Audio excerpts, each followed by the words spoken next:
एक बार की बात है, गांव में एला नाम की एक खूबसूरत लड़की रहती थी। वो एक सुंदर घर में अपने माता पिता के साथ खुशी से रहती थी। दुर्भाग्य से एक दिन जब उसकी माँ को एहसास हुआ कि अब वो और नहीं जी सकती, तो उसने अपनी छोटी सी लड़की को आने के लिए कहा और उसे सलाह दी। एला, मेरे प्यारे बेटे, अब मुझे जाना होगा। एक खुशहाल जीवन जिए, कड़ी मेहनत करें और दूसरे लोगों की मदद करना कभी ना भूलें। माँ, कृपया ऐसा मत कहो, आप जल्दी ठीक हो जाओगे। लेकिन चीजें उस तरह से नहीं हुई जैसे कि उसने उम्मीद की थी। बोलने के तुरंत बाद ही माँ चली गई। नहीं मम्मी, नहीं। उसकी माँ के चले जाने के तुरंत बाद उसके पिता ने दोबारा शादी कर ली। एला की सौतेली माँ के 2 बच्चे थे।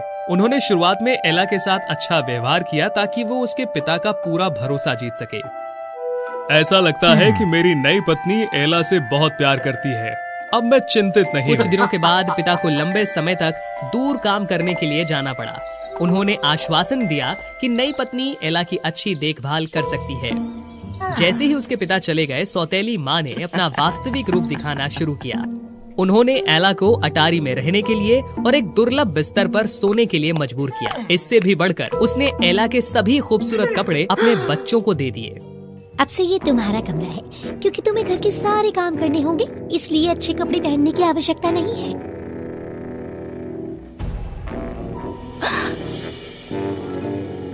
तब से न केवल एना ने घर के सभी काम किए, बल्कि सुबह से शाम तक कड़ी मेहनत भी करी। इसके विपरीत उसकी 2 सौतेली बहनों को कभी कोई उंगली भी उठानी नहीं पड़ती थी, क्योंकि उसे घर का सारा काम करना पड़ता था। एला का चेहरा हर दिन धूल से मैला हो जाता था। वो फटे पुराने कपड़े पहनती और बहुत ही गंदी दिखती थी। ये देखकर उसकी सौतेली माँ और 2 बहनों ने उसे बहुत तंग किया। एला, तुम हमेशा ऐसी क्यों दिखाई देती हो? क्या तुमने कभी खुद को आईने में देखा है? सही में ये कितनी मैली है। उसे अब से सिंड्रेला नाम देना चाहिए, उस पर यही सही लगता है।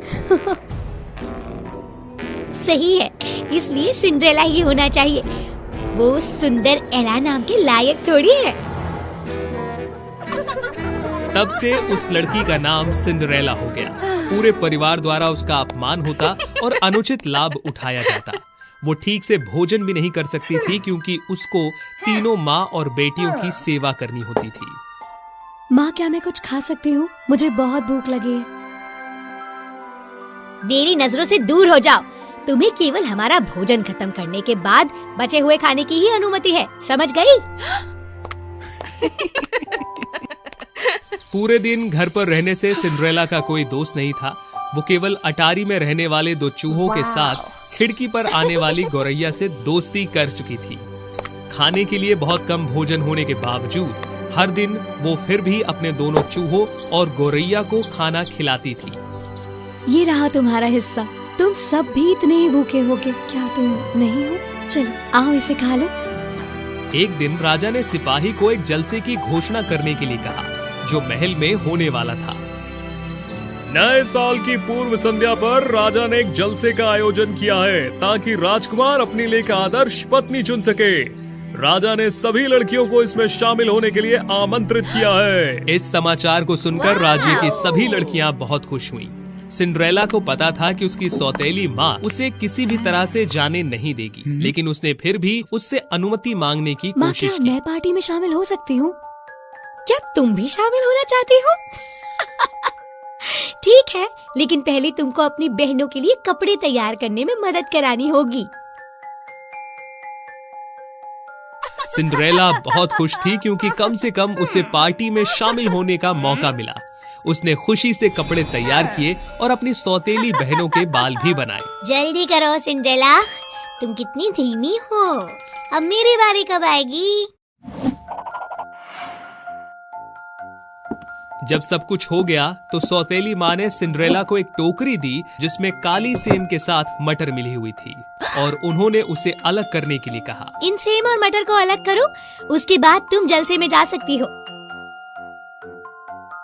सिंड्रेला हैरान हो गई। काम पूरा करके और समय पर पार्टी में जाना उसको असंभव लग रहा था। ये देखकर दोनों चूहों ने सिंड्रेला के लिए इन सेम को चुनने की कोशिश की। इसके अलावा गौरैया ने सिंड्रेला की मदद करने के लिए अपने दोस्तों को बुलाया। आधे घंटे के अंदर सारे काम हो गए। वो अपनी सौतेली माँ को ये बताते हुए इतनी खुश थी कि उसने सारा काम पूरा कर लिया। माँ, आपने मुझे जो कुछ करने के लिए कहा था वो हो चुका है। क्या अब आप मुझे जलसे में आने दे सकते हैं? तुम भी जलसे में जाना चाहती हो? कभी नहीं। हम निश्चित रूप से तुम्हारे मैले हुए रूप से अपमानित होंगे।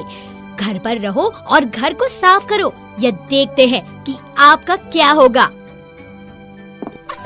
उसके बाद सौतेली माँ और दोनों बहनें चली गईं, जिससे सिंड्रेला उदास होकर बैठ गई। उसे मालूम नहीं था कि अब उसे और क्या करना चाहिए। वो वहीं बैठकर रोने लगी। दोनों चूहे और एक गौरैया उसके पास आकर खड़े हो गए और उसे तसल्ली दी। अचानक एक रोशनी चमकी और एक परी दिखाई दी, जिसने सिंड्रेला को आश्चर्यचकित कर दिया। बेचारी लड़की, तुम रो क्यों रही हो? मेरी सौतेली माँ और मेरी 2 सौतेली बहनों के पास पार्टी में जाने के लिए और राजकुमार से मिलने के लिए बहुत खूबसूरत कपड़े हैं। और मुझे देखो, मुझे आधी रात तक घर का काम करना होगा और मेरे पास पहनने के लिए कुछ भी नहीं है। इससे मुझे बहुत दुख होता है। मेरी प्रिय, चिंता मत करो। जैसा कि आप एक दयालु, मेहनती और ईमानदार लड़की है, मैं आपको जलसे में जाने में मदद करूँगी। तब परी ने अपने जादू का इस्तेमाल किया और बगीचे में रखे कद्दू को एक सुंदर गाड़ी में बदल दिया। 2 चूहे 2 घोड़ों में बदल गए और गौरैया सिंड्रेला को महल में ले जाने के लिए एक चालक में बदल गई। आप इस गाड़ी से पार्टी पर जाएं। हालांकि इन कपड़ों के साथ वे जल्द ही आपको पहचान लेंगी। मुझे तुम्हारी मदद करने दो। एक बार फिर से परी ने अपना हाथ घुमाया और पलक झपकते ही सिंड्रेला ने खुद को एक शानदार पोशाक में पाया। अब तुम जा सकती हो, लेकिन याद रखें कि मेरी जादू केवल आधी रात तक ही मान्य है, इसलिए आपको उस समय से पहले घर आ जाना चाहिए। हाँ, मुझे याद है। आपका बहुत बहुत धन्यवाद। वो फिर गाड़ी पर चढ़ी और जलसे के लिए निकल गई। जब वह पहुंची तो लगभग आधी रात हो चुकी थी। सिंड्रेला ने सभी लोगों की प्रशंसा के साथ महल में प्रवेश किया।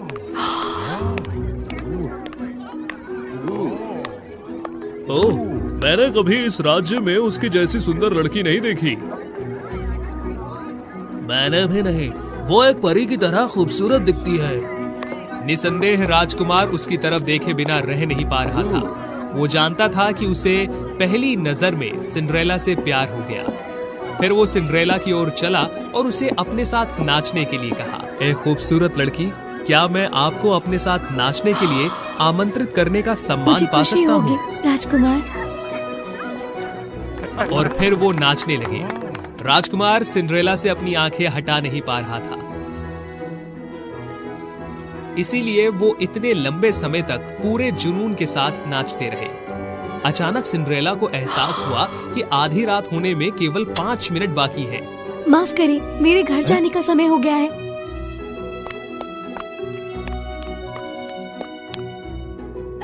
गाड़ी की ओर नीचे जाते समय उसका कांच का एक जूता गिर गया, लेकिन सिंड्रेला के पास उसे वापस लेने जाने का समय नहीं था। वो गाड़ी पर चढ़ी और जितनी जल्दी हो सकी अपने घर के लिए निकल गई। राजकुमार ने उसका पीछा तो किया, लेकिन वो सिंड्रेला को पकड़ नहीं पाया। जब तक वो वहां पहुंचा, सिंड्रेला अंधेरे में गायब हो गई। हालांकि राजकुमार ने सीढ़ियों में गिरा हुआ जूता देखा।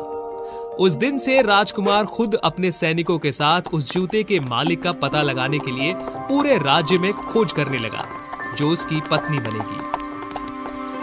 1 महीने से अधिक समय बीत चुका था। कई घरों में वो गया, लेकिन वो अभी भी उस लड़की को नहीं ढूंढ सका जिसका पैर कांच के जूते में फिट आ सके। सिंड्रेला का घर आखिरी था जिसके पास वो पहुंचा। ये तो राजकुमार है। वो मेरा कांच का जूता भी लाए हैं। मुझे इससे पहनने का प्रयास करने के लिए नीचे जाना होगा। मुझे यकीन है कि वो मुझे पहचान लेंगे। हालांकि जैसे ही वो दरवाजे पर आई, वो अपनी सौतेली माँ से मिली। तुम्हें यहीं रहना होगा। तुम्हारे जैसे मेले व्यक्ति को राजकुमार से मिलने की हिम्मत कैसे हो सकती है? और राजकुमारी होने के सपने कैसे देख सकता है? कृपया मुझे नीचे जाने दो। चुप रहो और यहाँ रहो। फिर सौतेली माँ ने सिंड्रेला को अटारी के अंदर बंद कर दिया। लेकिन वो नहीं जानती थी कि सिंड्रेला की दोस्त गौरैया उसके पीछे उड़ रही थी। जब वो नीचे जा रही थी तो उसने चाबी चुरा ली और सिंड्रेला को आजाद कर दिया। अपने बड़े पैरों की वजह से सिंड्रेला की दोनों सौतेली बहनों को जूता सही नहीं आया। क्या घर में और कोई भी है?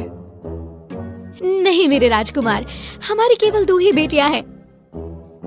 राजकुमार, मेरी प्रतीक्षा करो, मैंने अभी तक जूता नहीं पहना। सिंड्रेला, तुम कायर नौकर हो, तुम यहाँ आने की हिम्मत कैसे कर सकती हो? क्षमा करें राजकुमार, ये हमारी नौकर है जो जलसे में गई भी नहीं, ये जूता उसका कैसे हो सकता है? चुप रहे। आपकी हिम्मत कैसे हुई मुझे धोखा देने की? मैं आपसे बाद में निपटूंगा। वैसे इस लड़की को देखने पर मैं बहुत परिचित सा क्यों महसूस कर रहा हूँ। मैं उसे जूता पहनने में मदद करूंगा। फिर उन्होंने खुद सिंड्रेला को जूता पहनने में मदद की। हैरानी की बात थी कि वो एक दस्ताने की तरह उसमें एकदम सही आ गया। तुम वही हो जिसने उस रात मेरे साथ नृत्य किया था। मेरी राजकुमारी, कृपया मेरे साथ महल में वापस चलो। आपने मुझे धोखा देने की हिम्मत कैसे की? सैनिकों, जेल में डाल दो। राजकुमार और सिंड्रेला की शादी सभी की उपस्थिति और आशीर्वाद के साथ पूरी तरह से आयोजित की गई और उन्होंने अपना पूरा जीवन खुशी खुशी बिताया।